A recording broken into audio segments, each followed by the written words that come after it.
Hello friends, कैसे हैं आप सब। आई होप आप लोग बहुत अच्छे होंगे और बहुत अच्छी तरीके से अपने वर्क में प्रोग्रेस कर पा रहे होंगे। लास्ट जो कुछ स्टोरीज़ हमने पोस्ट की हैं, आई होप आप लोगों को वो स्टोरीज़ पसंद आ रही होंगी और आगे आने वाली जो स्टोरीज़ होंगी वो उसमें भी हम कोशिश करेंगे कि आपको उन स्टोरीज़ के ज़रिए इंस्पायर कर सकें। आज की जो स्टोरी है वो भी बड़ी अमेजिंग है, तो स्टोरी को स्टार्ट से एंड तक ज़रूर देखिएगा। चलिए शुरू करते हैं आज की स्टोरी। ये बात है एक जंगल की। एक समय में एक डॉगी और एक एलिफेंट एक ही टाइम पर प्रेग्नेंट हो जाती है। तो उस टाइम पर होता क्या है, कुछ समय के बाद जो डॉगी होती है 3-4 महीने के बाद करीबन 5-6 बच्चों को जन्म देती है और जो एलिफेंट है उसका तब तक कोई भी बच्चा नहीं हुआ रहता है और उसके 6 महीने के बाद 3 महीने के बाद दोबारा से 6-7 बच्चों को जन्म देती है डॉगी। और इसी तरीके से धीरे धीरे समय बीतता है और बीत जाते हैं लगभग 18 महीने और 18 महीने में तकरीबन 20-25 बच्चे दे देती है वो डॉगी। तो एक दिन ऐसे ही घूमते फिरते वो डॉगी जो है पहुंच जाती है एलिफेंट तक और उससे पूछती है कि क्या हालचाल है बहन, क्या हालचाल है। हम लोग एक ही समय में प्रेग्नेंट हुए थे लेकिन तुम्हारी कोई न्यूज़ अभी तक नहीं मिली, तुम्हारा कोई अभी तक बच्चा नहीं हुआ। तो उस सिचुएशन में उसको थोड़ा बुरा लगता है हाथी को, लेकिन वो उसको बहुत अच्छी तरीके से समझाती है।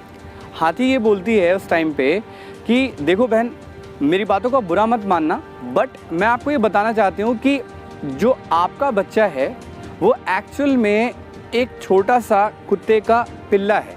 बट जो मेरा बच्चा है, जो मेरा बच्चा जब इस धरती पे आएगा, जब मेरा बच्चा पहली बार आँख खोलेगा और उसके पैर पहली बार धरती पे गिरेंगे, तो उस टाइम पे धरती को भी फील होगा कि हाँ किसी का पैर पड़ा है। जब वो धीरे धीरे बड़ा होगा ना और जंगल में चलेगा तो लोग उसे रुक कर देखेंगे और ऐसे ही जब वो और बड़ा होगा तो इतना विशालकाय हो जाएगा कि ऐसे कई छोटे मोटे जो जंगली जंतु हैं ना वो उसके सामने आने से घबराएंगे कि कहीं उसके पैरों के नीचे दब के कुचल ना जाएं। मैं आपको ये बताना चाहती हूँ, बोलती है मैं आपको ये बताना चाहती हूँ कि जो बड़ा काम होता है उसमें समय लगता है। मैं एक ऐसे ब्रेव एलिफेंट के बच्चे को जन्म दे रही हूँ जिसकी जो मूवमेंट है वो ये अर्थ भी फील करेगा। अब इस स्टोरी से, इस इंसिडेंट से मैं आपको क्या बताना चाहता हूँ, कई बार क्या होता है ना, हम लोग कंपैरिजन करते हैं एक दूसरे के साथ और किसी पर्सन को हम कम टाइम में सक्सेस होते हुए देखते हैं तो उस सिचुएशन में हम ये बोलते हैं कि भाई हमें सक्सेस नहीं मिल रही, हमें सक्सेस कब मिलेगी, हमें सक्सेस कब मिलेगी, ये सोच सोच के हम फ्रस्ट्रेट हो जाते हैं। लेकिन मैं आपको एक चीज़ बताना चाहता हूँ, समय झोपड़ी बनाने में नहीं लगता है। समय जो आपका महल होता है, सपनों का महल, उसे बनाने में समय लगता है। तो हो सकता है जो काम आप अभी कर रहे हों उस काम को करके जो रिज़ल्ट आपको मिले, उस रिज़ल्ट को मिलने के बाद दुनिया आपकी तारीफ़ करे, दुनिया आपको अप्रिशिएट करे। लेकिन आपको ये समझना होगा कि हर अच्छा काम कभी कभी समय लेता है और समय इसलिए लेता है ताकि उसके बाद उसका जो रिज़ल्ट है वो आपको अच्छी तरीके से मिले। तो आप अपने कामों का दूसरे के कामों के साथ कोई कंपैरिजन मत करिए, क्योंकि हो सकता है जिस लेवल का काम आप कर रहे हों उसमें किसी नियत समय की ज़रूरत हो, उसमें कुछ समय लगे। लेकिन हम लोग कई बार क्या हो जाते हैं ना, घबरा जाते हैं और फ्रस्ट्रेट हो जाते हैं।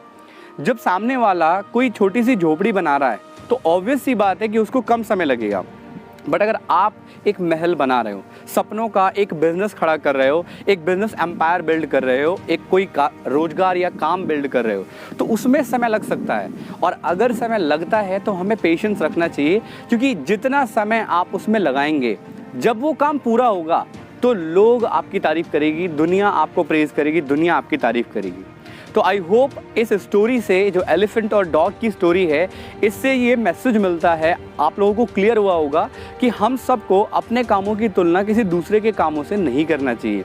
हो सकता है हम किसी बड़े ड्रीम को लेकर चल रहे हैं, हो सकता है हम अपनी लाइफ में कोई बड़ा गोल लेकर चल रहे हैं जिसके लिए थोड़ा टाइम लगता है, जिसके लिए थोड़ा टाइम लगेगा भी। तो घबराने की ज़रूरत नहीं है, पेशेंस रखकर अपने उस गोल के बारे में सोचकर रेगुलर मेहनत करने की ज़रूरत है ताकि हम एक दिन उस गोल तक पहुंच पाएँ। और बहुत जल्द आप देखेंगे कि जो भी गोल आपने डिसाइड किया था वो गोल आप अचीव कर लेंगे। आई होप इस स्टोरी से जो मैसेज मैं आपको देना चाहता था वो क्लियर हो गया होगा। अगर आपको हमारी वीडियोस पसंद आ रही हैं तो लाइक करके अप्रिशिएट कर सकते हैं।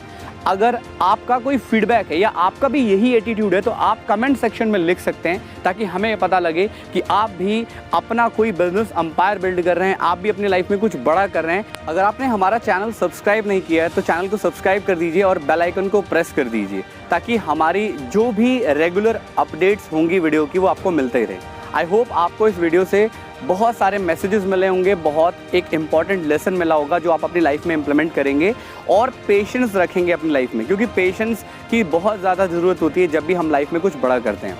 Thank you so much, thank you for watching.